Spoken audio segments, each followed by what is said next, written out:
जय हिंद फ्रेंड, हिंदी और प्राइड में आप सभी का स्वागत है। आज हम बात करने वाले हैं जो यूपी आरओ एग्ज़ाम कंडक्ट कराता है, उसमें एक पेपर 60 नंबर का हिंदी का आता है। तो यहाँ पे देखिए आप सभी के बीच यूपी आरओ का पाठ्यक्रम हम लेकर आए हैं। तो यहाँ पे जो परीक्षा का पाठ्यक्रम है, बेसिकली ये एक मुख्य परीक्षा होता है और एक प्रारंभिक परीक्षा, और दोनों परीक्षाओं में आप देखेंगे कि हिंदी का वेटेज बहुत ज़्यादा है। स्पेसिफिक यहाँ पे टॉपिक भी मेंशन किया गया है कि कौन सा आपका प्रीलिम्स में है और कौन सी टॉपिक आपका मेंस में है, और उसी के प्रीवियस ईयर क्वेश्चन को डिस्कशन करने वाले हैं हम। क्योंकि मेरा कहना ये है कि अगर आप पहले किसी टॉपिक को पढ़ने के पहले उससे प्रीवियस में क्वेश्चन आए हैं वो पैटर्न अगर जान लेते हैं तो आपको ये सहूलियत हो जाती है कि हमें क्या पढ़ना है और क्या छोड़ना है। यहाँ देखिए जो प्रारंभिक परीक्षा पाठ्यक्रम है उसमें 2 पेपर होते हैं। एक सामान्य अध्ययन का पेपर होता है पूर्णांक 140 नंबर का, और दूसरा होता है पूर्णांक 60 नंबर का जो हिंदी का है।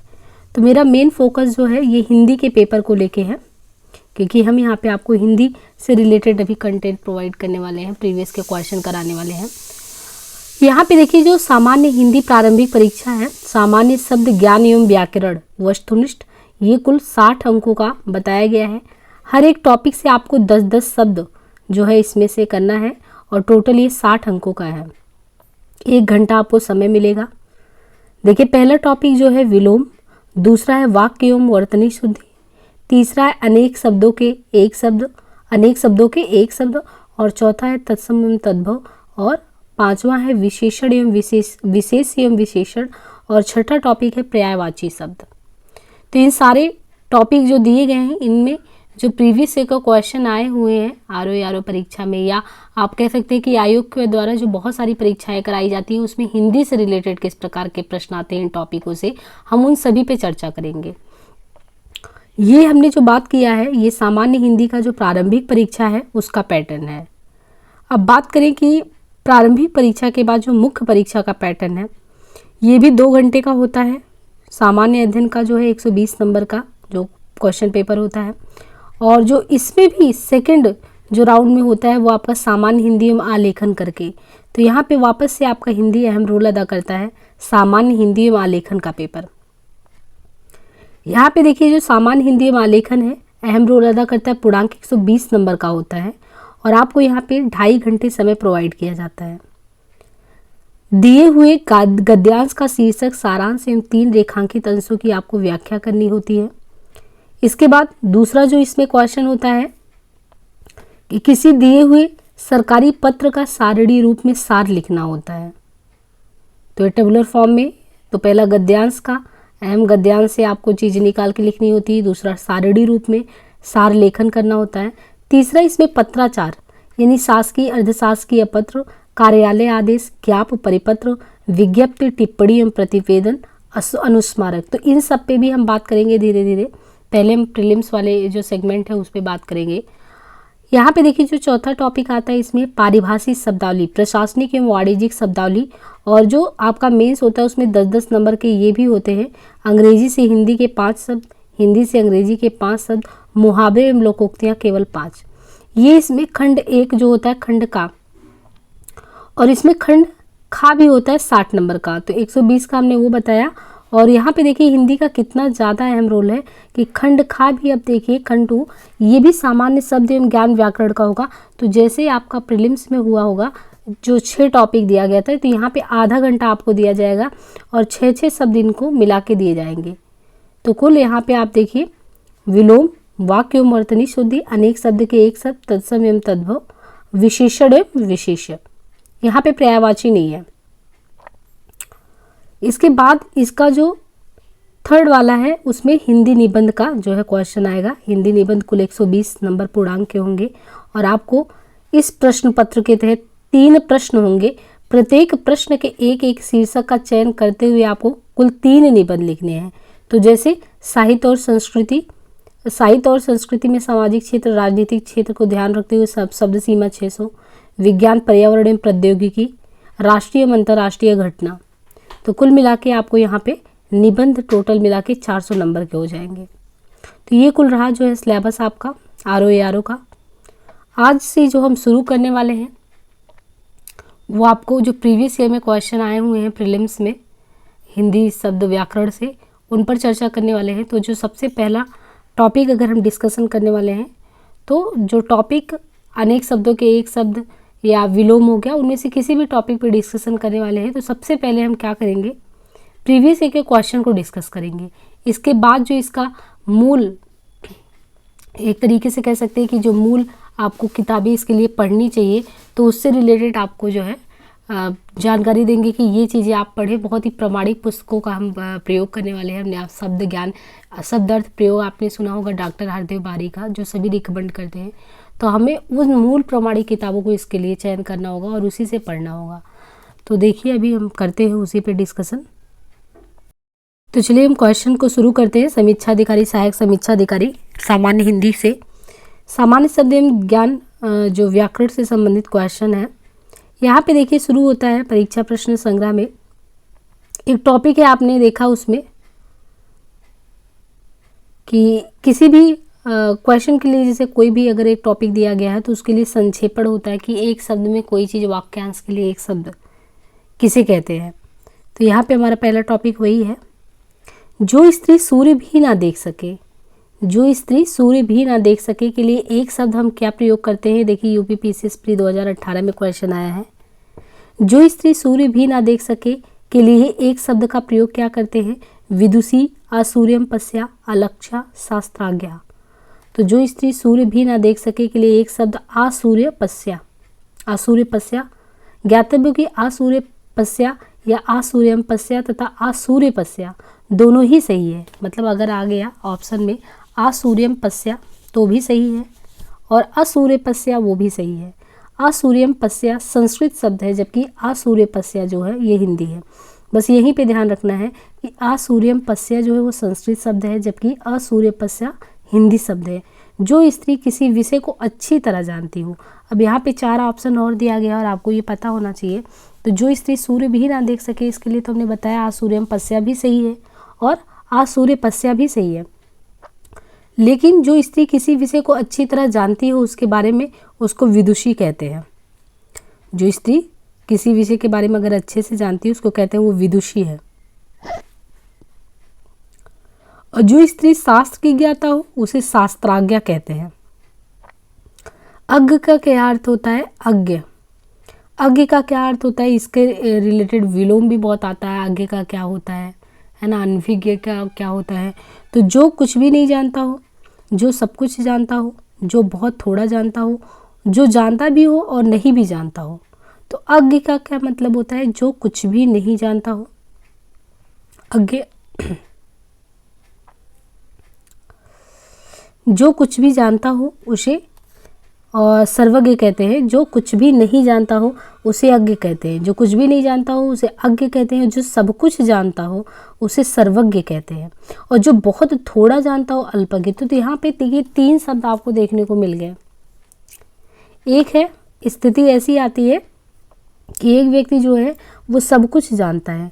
तो जब सब कुछ जानता है तो भाई वो सर्वज्ञ है, क्योंकि वो सब जान रहा है तो सर्वज्ञ है। जो व्यक्ति बहुत थोड़ा जानता हो तो इसका मतलब वो अल्पज्ञ है, बहुत थोड़ा उसको नॉलेज है। लेकिन एक ऐसा भी है जो कुछ भी नहीं जानता हो, तो वो कौन सा व्यक्ति है, वो अज्ञ है। अपने सहारे पर रहने वाले के लिए एक शब्द क्या प्रयोग में आता है। अपने सहारे पर रहने वाले के लिए एक शब्द स्वावलंबी, बलिष्ठ, आत्मविश्वासी, आत्मनिर्भरी। तो देखिए हम कहते हैं कि वो स्वावलंबी, हमें अपने स्वावलंबन की तरफ बढ़ना चाहिए, हमें अपने पैरों पर होना चाहिए। तो अपने सहारे पर जो रहने वाला व्यक्ति होता है उसको क्या कहते हैं, स्वावलंबी कहते हैं। अपने सहारे पर रहने वाले के लिए एक शब्द स्वावलंबी प्रयोग होता है। जो अपने ऊपर निर्भर रहता है उसे आत्मनिर्भर कहते हैं।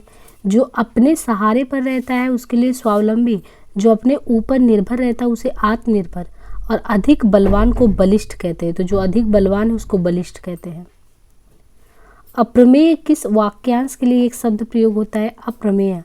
जो तौला या नापा ना जा सके, जो अवश्य होने वाला हो, जो प्रमाण से सिद्ध ना हो, जो समय पर संभव ना हो।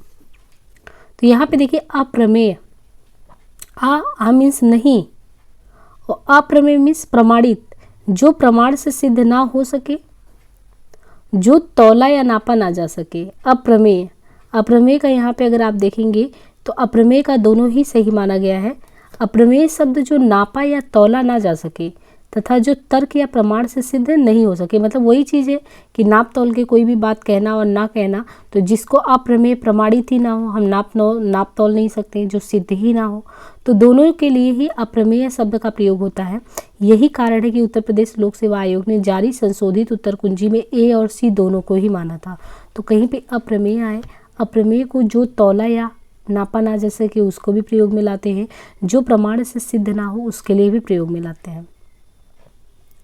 किसी पर विजय प्राप्त करने की इच्छा रखने वाले वाक्यांश के लिए एक शब्द क्या प्रयोग होता है?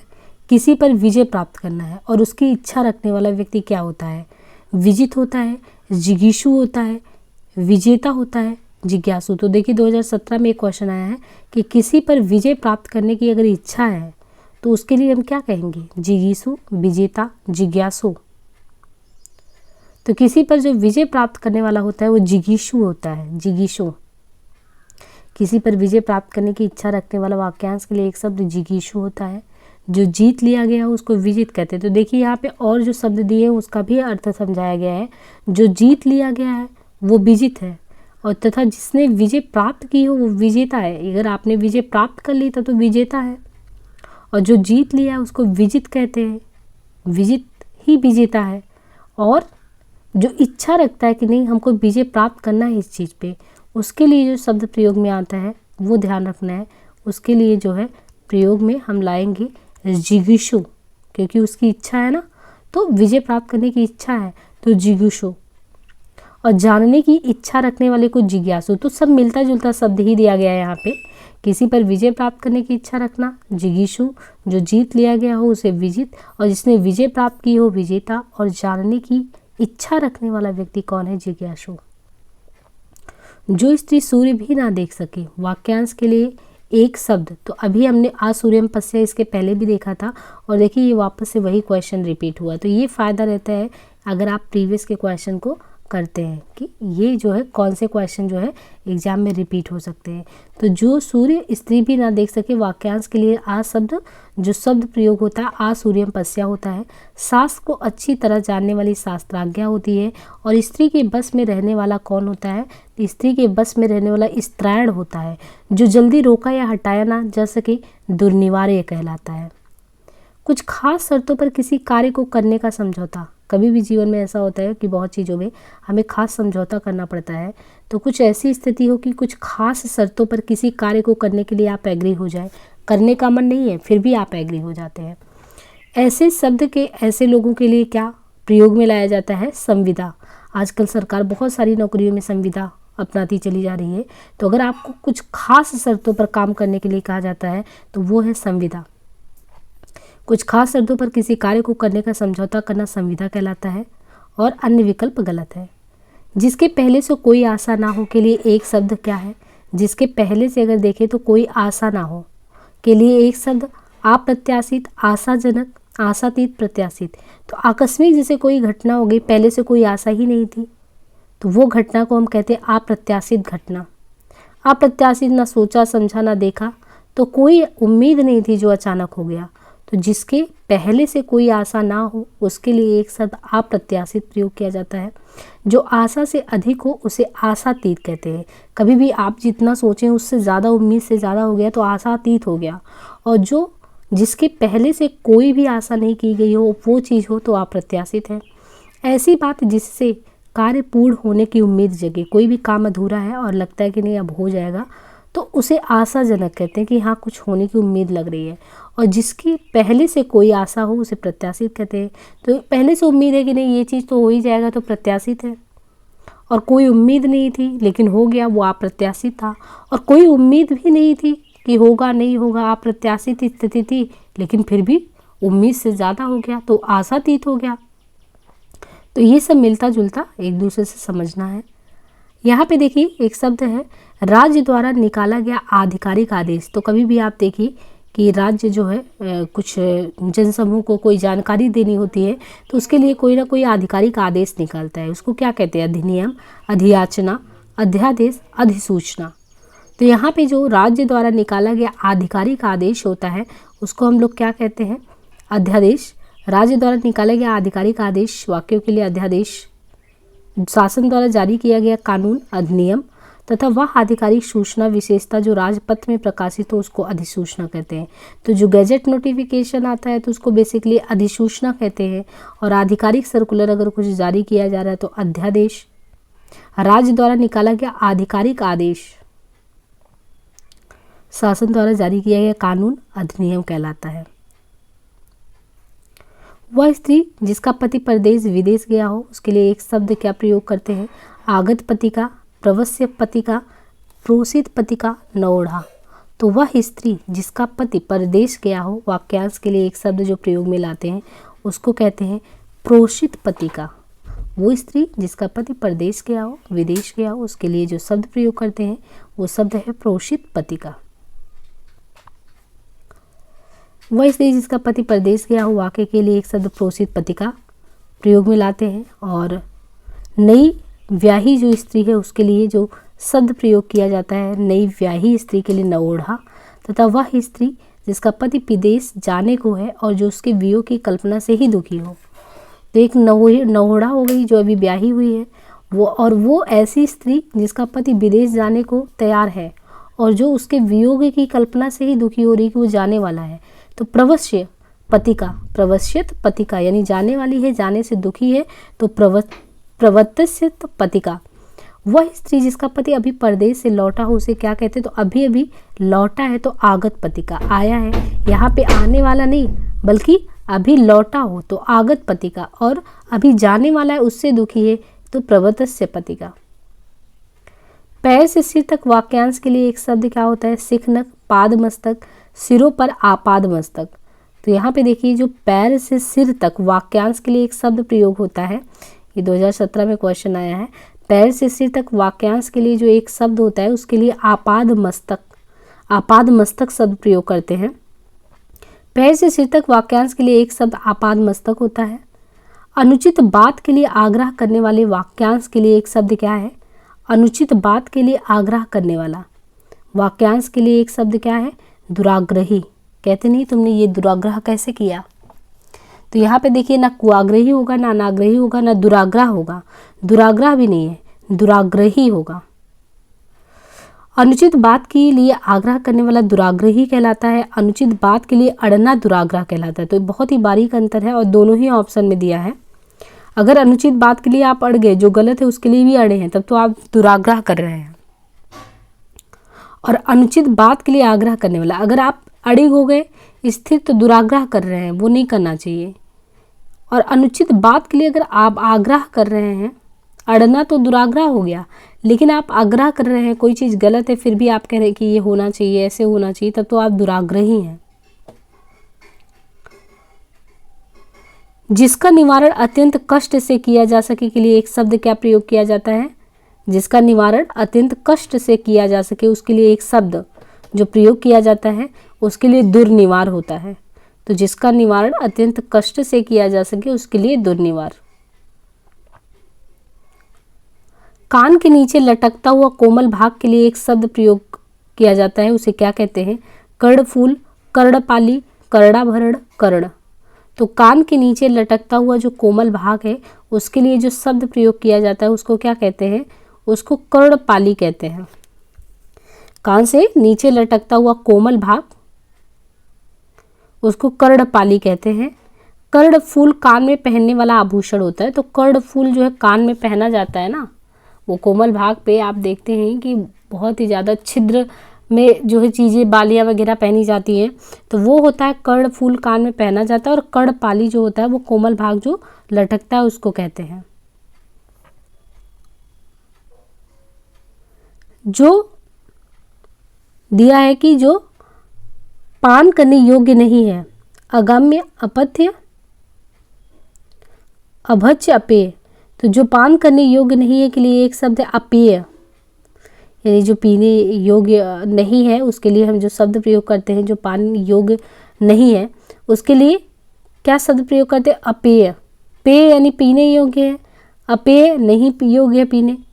जो भक्षण करने योग्य ना हो उसको कहते हैं अभक्ष्य, जो बुरा या अहितकर हो उसको कहते हैं अपथ्य। तो जो पान करने योग्य नहीं है अपेय है, और जो भक्षण करने योग्य ना हो अभक्ष्य है। जो बुरा या अहितकर हो अपथ्य है। अनेक शब्दों के लिए एक शब्द के निम्नलिखित विकल्पों में से कौन गलत है? इसमें से जंगल की आग दावानल, आगे की सोचने वाला अग्रगामी, समुद्र की आग बड़वानल और पेट की आग जठराग्नि। तो यहाँ पे देखिए आगे की सोचने वाला जो होता है ना उसको क्या कहते हैं? अग्रसोची। अग्रगामी नहीं हो तो चलने वाला, गमन करने वाला हो गया। आगे की सोचने वाला व्यक्ति है तो वो अग्रसोची है, और आगे चलने वाला है तो गामी है। देखिए गामी गमन करना, तो गामी से ही समझिए ना कि गलत है। यहाँ पे सोचने वाला दिया है तो सोची हो, अग्रसोची, आगे सोचने वाला। बाकी यहाँ पे सारे ध्यान रखिए, ये सारे ही पूछे जाते हैं एग्जाम में। जंगल की आग को दावानल कहते हैं, सही है। समुद्र की आग को बड़वानल कहते हैं। तो जंगल की आग दावानल, समुद्र की आग बड़वानल, पेट की आग को जठराग्नि कहते हैं। ये बाकी सभी सही हैं। बड़वानल समुद्र की आग, पेट की आग जठराग्नि, जंगल की आग दावानल। जो बहुत बोलता है वाक्य के लिए एक शब्द क्या है? जो बहुत बोलता है उसके लिए एक शब्द प्रयोग में लाया जाता है वक्ता, वाचाल, प्रवक्ता, प्रखर। तो जो बहुत बोलता है वाक्य के लिए एक शब्द होता है वाचाल। जो बहुत बोलता है वाक्य के लिए एक शब्द वाचाल होता है। जो बोलता हो वाक्य के लिए एक शब्द वक्ता है। तो यहाँ पे ध्यान रखना है बारीक अंतर। जो बहुत बोलता हो तो यहाँ पे देखिए बहुत पे जोर दिया गया तो उसे वाचाल कहेंगे, लेकिन सिर्फ जो बोलता हो उसके लिए वक्ता है। और जो किसी विशेष विषय पर या कोई विशेष विषय हो उस पर बोला जाए उसके द्वारा तो वो प्रवक्ता कहलाता है। लेक्चरर जो लेक्चरार आते हैं, लेक्चर देते हैं किसी विशेष स्पेसिफिक कोई टॉपिक होता है उस पर, तो वो प्रवक्ता कहलाते हैं। और जो खर की तरह तेज हो उसको क्या कहते हैं? प्रखर। तो जो खर की तरह तेज हो प्रखर। जो किसी विशेष विषय पर बोलता हो प्रवक्ता। जो बहुत बोलता हो वाचाल। जो बोलता ही हो वो वक्ता है। तो प्रवक्ता और वक्ता में भी जहाँ पे विशेष लग जाए वहाँ प्रवक्ता है, बाकी जो सिर्फ बोलता हो वाक्य के लिए एक शब्द वक्ता है। जो भेदा या तोड़ा ना जा सके वाक्यांश के लिए एक शब्द क्या प्रयोग में लाया जाता है? जो भेदा या तोड़ा ना जा सके वाक्यांश के लिए एक शब्द अभेद्य, समवेद्य, दुर्भेद्य, नैवेद्य। तो देखिए यहाँ पे क्वेश्चन फंसाने के लिए आपको ये यूपीआरओ मेंस का है क्वेश्चन। जो भेदा या तोड़ा ना जा सके उसको अभेद्य कहेंगे, संवेद कहेंगे, दुर्भेद्य कहेंगे, नैवेद्य कहेंगे। तो यहाँ पे जो है जो भेदा या तोड़ा ना जा सके उसके लिए जो शब्द प्रयोग करेंगे अभेद्य। जो भेदा या तोड़ा ना जा सके वाक्यांश के लिए एक शब्द अभेद्य है। जो कठिनाई से भेदा जा सके उसे दुर्भेद्य कहते हैं। यहाँ बारीक अंतर है। जो भेदा या तोड़ा ना जा सके उसको कहेंगे अभेद। आ मीन्स नहीं, भेद मीन्स भेदा जा सके। तो जो नहीं भेदा जा सके वो अभेद्य है। लेकिन जो भेदा भी जाए बड़ी कठिनाई से हो तो कोई भी चीज़ में दुर लग जाता नहीं, तो दुर्निवार है ना, या दुष्कर है कोई काम करना, तो जहाँ पे दुर्भेद्य लग जाए वो बहुत ही कठिनाई से हो सकता है। और जो अनुभव करने योग्य हो वो संवेद्य है।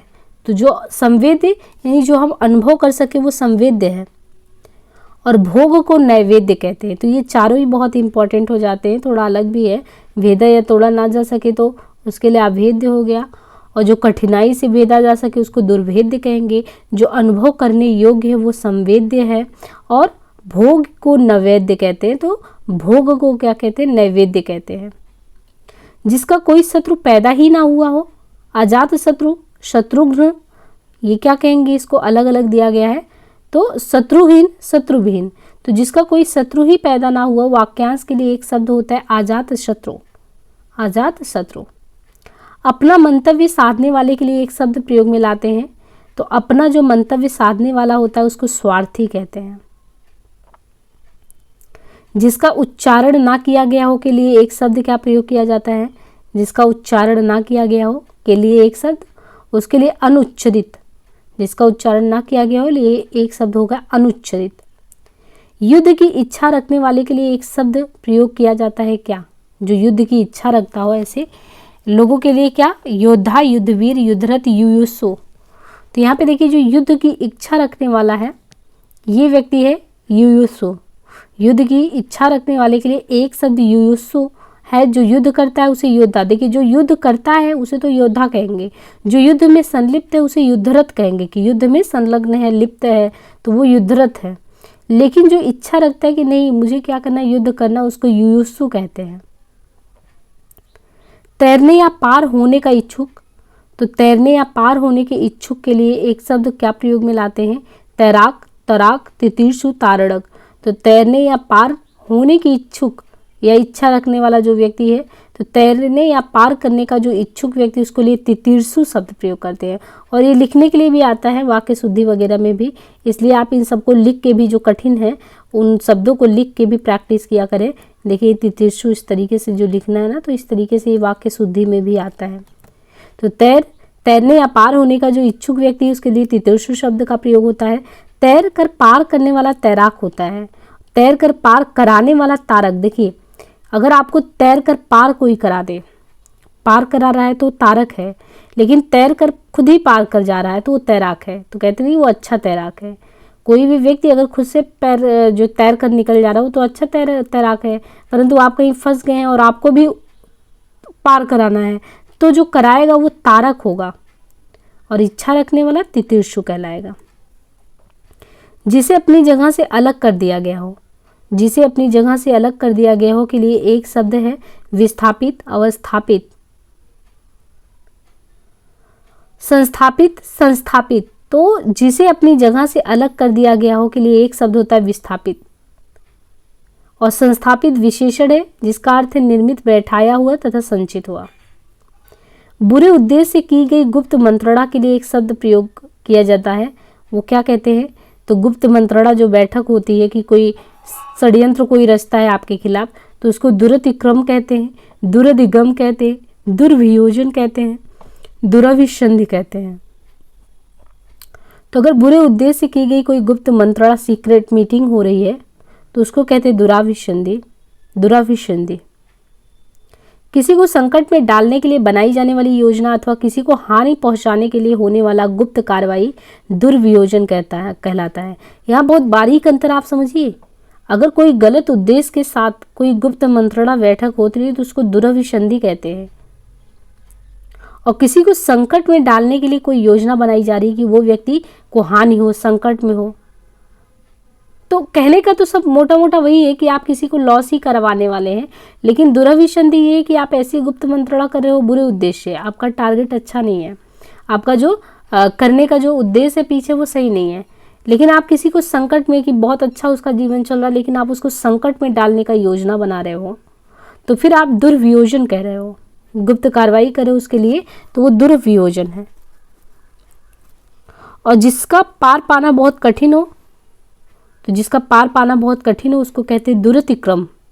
और जिसके पार पहुंचना कठिन हो उसको कहते हैं दुरधिगम। जिसके पार पहुंचना ही कठिन है वो दुरधिगम है, जिससे पार पाना बहुत कठिन हो उसे दुरतिक्रम कहते हैं। और गुप्त कार्रवाई किसी को हानि पहुंचाने के लिए दुर्वियोजन है। दुराभिसंधि बुरे उद्देश्य से की गई गुप्त मंत्रणा को कहते हैं। सवाल जवाब, बहस हुज्जत या दिए गए उत्तर के लिए एक शब्द क्या होगा, सवाल जवाब, बहस हुज्जत या दिए गए उत्तर के लिए एक शब्द क्या है, उत्तरापेक्षी, प्रत्युत्तर, उत्तरोत्तर, उत्तरण। तो यहाँ पे देखिए इसके लिए होगा प्रत्युत्तर। सवाल जवाब, बहस हुज्जत या दिए गए उत्तर पर उत्तर के लिए एक शब्द होता है कि आपने, किसी ने कुछ कहा, आपने प्रत्युत्तर दिया तुरंत, तो इन सब के लिए जो एक शब्द प्रयोग होता है उसको प्रत्युत्तर कहते हैं। वह जिसने उत्तर की अपेक्षा की हो उसको कहते हैं उत्तरापेक्षी। जब आप किसी से प्रश्न करते हो तो उत्तर की भी अपेक्षा करते हैं, उसको उत्तरापेक्षी कहते हैं। पार उतरने की क्रिया, पार उतरने की क्रिया या जो भाव है उसको उत्तरण कहते हैं। एक के पीछे एक क्रम को उत्तरोत्तर कहते हैं। वह कन्या जिसके साथ विवाह का वचन दिया गया हो के लिए एक शब्द जो प्रयोग होता है, वह कन्या जिसके साथ विवाह का वचन दिया गया हो उसको क्या कहते हैं, वाग्दत्ता, वाग्बद्ध, वाग्दान, वाग्विदग्ध। तो यहाँ पे देखिए, वह कन्या जिसके साथ विवाह का वचन दिया गया हो के लिए एक शब्द जो प्रयोग करते हैं उसके लिए है वाग्दत्ता। वह कन्या जिसके साथ विवाह का वचन दिया गया उसके लिए एक शब्द है वाग्दत्ता। कन्या का विवाह कर देने का वचन देने की रस्म को वाग्दान कहते हैं। तो अगर वचन दिया गया हो तो उसको वाग्दत्ता कहते हैं, और कन्या का विवाह कर देने का वचन देने की जो रस्म होती है उसको वागदान कहते हैं। मौन अथवा वचनबद्ध को वाग्बद्ध कहते हैं। वाक चतुर को वाग्विदग्ध कहते हैं। तो इसमें एक चीज़ ध्यान रखिए, आरओ के पेपर में जो भी क्वेश्चन आपको देता है ना, बिल्कुल सटीक वहाँ से पूछता है, जिसमें आप जो है बहुत ज़्यादा चांसेस आपको नहीं रहता कि जो है आप इधर उधर कर सकते हैं। मदिरा पीने का जो प्याला होता है उसके लिए एक शब्द प्रयोग किया जाता है। मदिरा पीने के प्याले के लिए चश्म, चषक, चषक, चषक। अब ये भी देखिए आपको मिलता जुलता शब्द दिया गया है, बस आपको ये ध्यान रखना है कि क्या कहते हैं। तो जो मदिरा पीने का जो प्याला होता है तो उसमें देखिए ये है जो षटकोण वाला है शा, ये प्रयोग होता है। मदिरा पीने के प्याला के लिए जो शब्द है चषक, और चश्म का अर्थ तो चश्मे के लिए नेत्र अथवा आँख होता है। जो स्त्री की वशीभूत है के लिए एक शब्द है स्त्रैण, त्रियावशी, स्त्रियोचित, स्त्री प्रेमी। तो जो स्त्री के वशीभूत हो उसके लिए एक शब्द जो प्रयोग करते हैं उसको कहते हैं स्त्रैण। स्त्रैण का अर्थ क्या होता है यहाँ पे देखिए दिया गया है। स्त्रैण का अर्थ जनखा, जनाना, मेहरा, स्त्रीत्वपूर्ण आदि होता है। तो स्त्रैण का अर्थ क्या है? जनखा, जनाना, मेहरा, स्त्रीत्वपूर्ण। मेहरा शब्द ऐसे पुरुष के लिए भी प्रयोग किया जाता है जो अपनी स्त्री के वश में हो। तो स्त्रैण का अर्थ जनखा, जनाना, मेहरा, स्त्रीत्वपूर्ण आदि होता है। मेहरा शब्द ऐसे पुरुष के लिए जो स्त्री के वश में हो। अतः स्त्री के वशीभूत के लिए स्त्रैण शब्द उपयुक्त है। त्रियावसी शब्द से भी स्त्री के वशीभूत का अर्थ ही निर्गत होता है, किंतु यह शब्द त्रियावसी किसी शब्दकोश में नहीं है। तो स्त्रैण इसलिए कहा गया। मेहरा भी शब्द प्रयोग, बल्कि जनखा, जनाना ये सभी कहलाते हैं। प्रतिपदा का उपयुक्त अर्थ क्या है? यहाँ पे दिया गया है जो प्रतिपदा है। प्रतिपदा का उपयुक्त अर्थ क्या है? इनमें से एकादशी, विरोधनी, पूर्णिमा, पक्ष की पहली तिथि। तो यहाँ पे देखिए जो प्रतिपदा है, प्रतिपदा का उपयुक्त अर्थ क्या होता है? पक्ष की पहली तिथि। पक्ष की पहली तिथि को प्रतिपदा कहते हैं। मास की किसी पक्ष की 11वीं तिथि एकादशी कहलाती है, तथा मास की जो 30वीं तिथि है शुक्ल पक्ष की 15वीं तिथि पूर्णिमा कहलाती है। तो पक्ष की अगर पहली तिथि है तो प्रतिपदा, मास की किसी पक्ष की 11वीं तिथि तो एकादशी, मास की 30वीं तिथि है शुक्ल पक्ष की 15वीं तिथि तो पूर्णिमा कहलाता है। तो यहाँ पे जो है वीडियो हम बहुत लंबा नहीं करेंगे, बाकी हम नेक्स्ट पार्ट में करते हैं। उम्मीद है कि अगर आप प्रीवियस ईयर के क्वेश्चन पेपर को लगाने के बाद जो है जब इस चीज़ को पढ़ेंगे, आप इस टॉपिक पे पढ़ेंगे, तो आपको ये ध्यान रहेगा हमें किन बारीकियों को ध्यान में रखना है। अदरवाइज आपको हजारों ऐसे शब्दकोश के लिए मिल जाएंगे जिसमें आप खुद कन्फ्यूज होंगे कि किस पे हमें ज़्यादा ध्यान देना है। तो इससे अंदाज़ा लगेगा कि जो क्वेश्चन का लेवल है और हमें किस तरीके से अपनी तैयारी को बूस्ट करना है। तो पहले हम इसके प्रीवियस के क्वेश्चन को कराएंगे, फिर इस टॉपिक पे जो है जो कंटेंट है उसको प्रोवाइड करेंगे। आज के लिए इतना ही, बाकी मिलते हैं नेक्स्ट पार्ट में। धन्यवाद।